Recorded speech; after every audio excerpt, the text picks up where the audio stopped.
Howdy, everybody. Here we are, all ready to take you down to Pine Ridge for another visit with Lum and Abner, brought to you by the makers of Horlicks, the original malted milk. Have you ever wondered why so many medical and child-feeding authorities recommend Horlicks? Well, it's because Horlicks is rich in the precious vitamins that children need.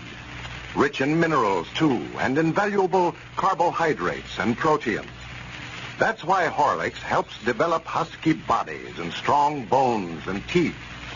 You can't do anything better for those children of yours than to give them plenty of Horlicks malted milk. Vacuum processed from rich, full cream milk and the finest of wheat and malted barley. Horlicks is rich in the wholesome nourishment that young bodies need. They'll love it, too. All children like the taste of Horlicks. No family should be without a package on the pantry shelf. And now, here's a special message from Lum and Abner about that flashlight that they offered to send to listeners. They say they just didn't know they had so many friends. The number of requests for flashlights was so great that they can't be made quickly enough to send out promptly. But they want you to know that everyone who sent in will get his flashlight just as soon as is humanly possible. They appreciate your waiting and know that you will be delighted with your flashlight when you do finally get it. And now, let's see what's happening down in Pine Ridge. Well, Abner's swap idea, that of trading groceries out of his store for anything the customer might have to trade, is proving very popular. He has monopolized business in Pine Ridge for the past few days, and incidentally is acquiring a large and assorted collection of animals, as well as other odds and ends. As we look in on Pine Ridge today, we find Lum alone in the store. Dick Huddleston is just entering. Listen. Well, come in. Right over on this side of the store for lowest prices. Quantity merchandise at quality... Howdy, Dick. I thought you was a customer coming in. No, I didn't want to buy nothing, Lum. I was just looking for Abner. For Abner? Yeah. Well, I reckon he's out back there tending to that livestock of his. I ain't saw him in a couple of hours now. Sit down. He'll more likely be in directly. Yeah, well, I'll just wait till he gets inside. I can't talk to him out there if he's busy no way. Yeah, he's busy, I'll tell you that. Keeps him and Cedric both busy all day tending to that stock of his. You ought to see just what all he's got back there. Outdoing this conglomeration of animals I ever seen in my life. He just went plumb hog wild. Swap for anything they'll bring in here. Yeah, well, that's what I want to talk to him about, Lum. He's got goats and hogs and cows and dogs and chickens and turkeys and guineas and possums. Swap for 3 possums and a coon this morning. For goodness sake. He's got 60-some-odd rabbits out there. 60? There was, last count he made, and yesterday Snake Hogan's panned off a old horse on him. I just wished you could see him. Abner gave Snake Hogan $50 in trade for it, and it laid down out there at the side of the store and taken him and Cedric my now all night to get him in the lot back there. Yeah. Well, Abner never was much of a trader no way, Lum. I don't see why he started on this swapping business in the first place. I don't neither. I wouldn't give him $3 for that horse even if he lives. Yeah. He had the veteran over here twice today. He's so weak he can't even stand up. Well, now, how does he ever expect to come out on a deal like that, Lum? He can't sell a horse. He's that near dead. Well, he's going to try to pan the horse off on somebody. He's got him propped up out there in the stall to where he sort of looks like he's standing up. Yeah. Well, he just ruined the business here in town, Lum. That's what he's doing. If he's making any money out of it, well, I wouldn't complain. But that's what I came over to talk to him about. He's not making anything, and we can't make nothing. Why, no. I haven't made expenses all week. All my customers are bringing eggs or chickens or something over here and swapping them to them for groceries, and you can't get them to pay cash as long as they can do that. Well, I don't know. He won't last long, no, Dick. Just look over there how his stock's running down. Yeah. See how empty them shelves is again? Yeah. He'll be out of merchandise in a few days. Their 80s are going now. He's already run out of feed.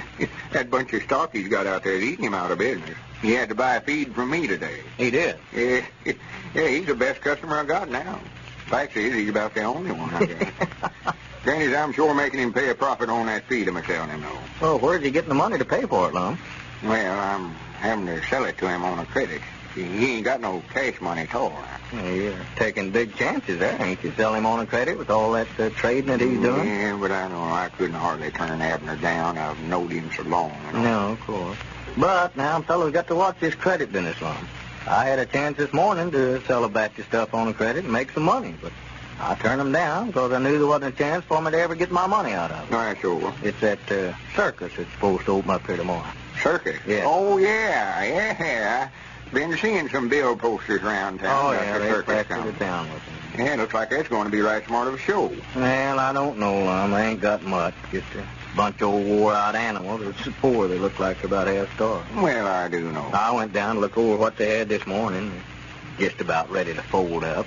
More likely be stranded right here in Pine Ridge before they get done. Well, I do know. Why, they didn't have enough groceries there in the cook tent to last them through the day. Yeah. They don't make arrangements for credit around here someplace. Well, I don't know what they're going to do. More likely be on charity. Why, sure, that's what I'm afraid of. Have to feed them all the rest of the winter. I feel sorrowful for folks like that, but I'm glad they never come over here looking for credit. I'd hate to turn them down, but I know I can't afford to feed a whole circus crew. Why, no, that's the way I felt about it. And there ain't a chance in the world a feller ever getting his money from an outfit like this. Why, I stuck know. and let him have it. Wait a minute, there's our ring. Hi, Granny, this is one time I can ask my own prices without Abner cutting under me. Hello? This is the Jot Em Down store. Lum and Abner talking. No, Mom, that's Abner, Mr. Peabody's side of the store that's doing that. Uh-huh. Well, I just couldn't tell you, Mrs. Willis. You'll have to talk to him about it. I reckon he will, though. He ain't turned nobody down on nothing yet. Well, he ought to be in most any time now. All right, I'll tell him. No, not at all. Goodbye. George Willis's woman in calling wants to swap a couple of house cats and some goldfish for some groceries. For goodness sake. I told her to fetch them on down. He'll swap for anything.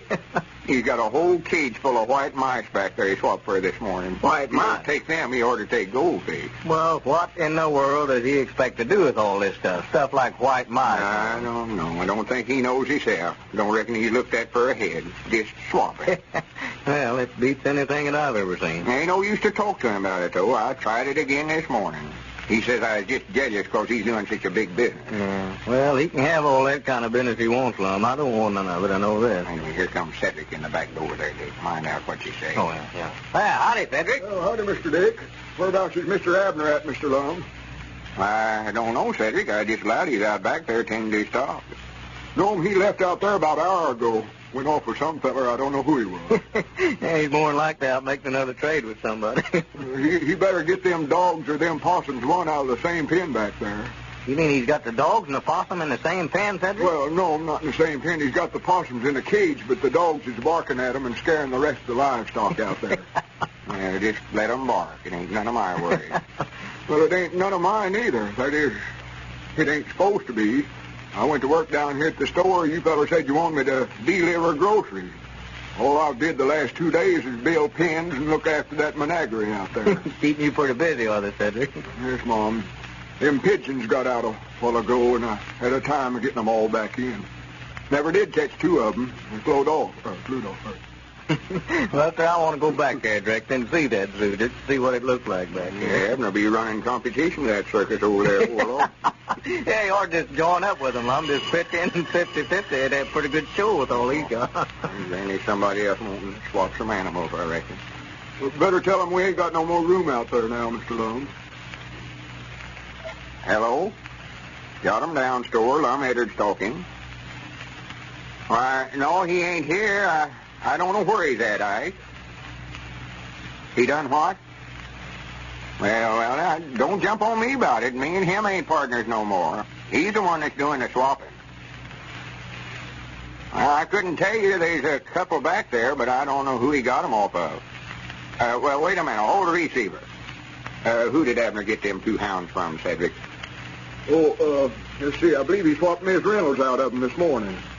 Yeah. Hello? Yeah, I reckon they're yours, Ike. Cedric says Abner got them from your woman this morning. Well, I don't know. You'll have to see him about it. Well, that's up to you and him. I don't know what the law is on it. All right. All right, Ike. Goodbye. Yeah, Granny's Abner's got himself into it now, sure enough. What's the matter, Lum? Why, that was Ike Reynolds. Mad enough to bite. Said while he's down at the sawmill at work today, his woman Brung his 2 best hounds down here and swapped them to Abner for groceries.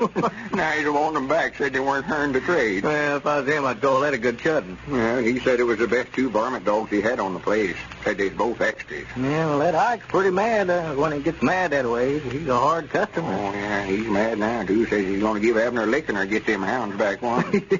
Yonder comes Mr. Abner out front there now. Yeah, there he is. I expect I better get on back out there and see if them pigeons has came back yet. They're supposed to be homers, but I don't know where they think they live at now.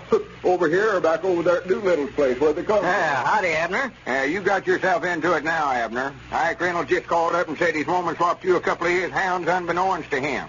Says he's going to get them back or give you a licking. Yeah, I just love to see him try. I ain't the constable here for nothing. Yeah, I've been waiting to see you, too, Abner. Yeah, well, I've been over making a big deal. I dogged I sold $200 worth of groceries just now. Beat you fellers to it. $200 worth? Yes, sir, 200.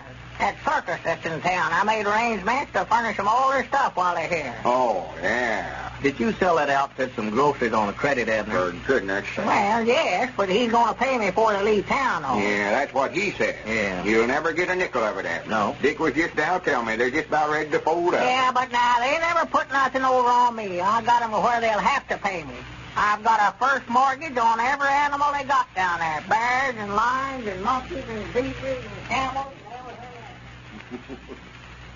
Well, Abner may not be making any money, but he's certainly doing the business. Ladies and gentlemen, in the following scene, we find it 7 a.m. in the Peterson home. The alarm's ringing now. Let's see what happens. Hey, turn that off, Marge. Who, me? What's wrong with you turning it off? Oh, all right, if you can't even do that. And don't grouch about it. Grouch? Say, if you'd slept as little as I did last night, you'd be grouchy, too. Well, it is time to get up, you know. What's the matter with you lately, anyway? I wish I knew. Haven't had a good night's rest for days. Well, you certainly sound like it, too. Listen, Ed, why don't you try that milk drink Mrs. Arnold told us about? What's that? Horlicks malted milk. She gives it to Fred when he can't get to sleep. Says it makes him sleep like a top, and Fred's such a dear, too. He's always good-tempered. Oh, sure. You is, anyway. Yeah, but about that Horlicks, how does it make you sleep? Well, everyone sleeps better after a light meal, you know. And that's where Horlicks comes in. Yeah, how? Well, here's the secret. Horlicks malted milk is easy to digest. That's why they give it to sick people. Yeah? Mrs. Arnold says that a glass of it, hot, just before going to bed, relaxes you. Mm-hmm. And that's just your trouble. You're not relaxed enough. You worry too much. Oh, well, that sounds like a good idea to me. I'll tell you what. Bring in a package when you go shopping today, and we'll both try it. Tonight. I've got to get some sleep, and pretty soon, too. Well, it certainly looks as if the sleep problem has been solved in the Peterson home now. There's nothing like a glass full of Horlicks malted milk to help promote sound, restful sleep. Hot, just before going to bed. If you have trouble in getting to sleep or in sleeping soundly, try the Horlicks plan yourself. You can get Horlicks malted milk at your favorite druggist in either natural or chocolate flavor. But remember, it must be Horlicks. This is Carlton Brickert, speaking for Lum and Abner and Horlicks, who bid you all good night and good health.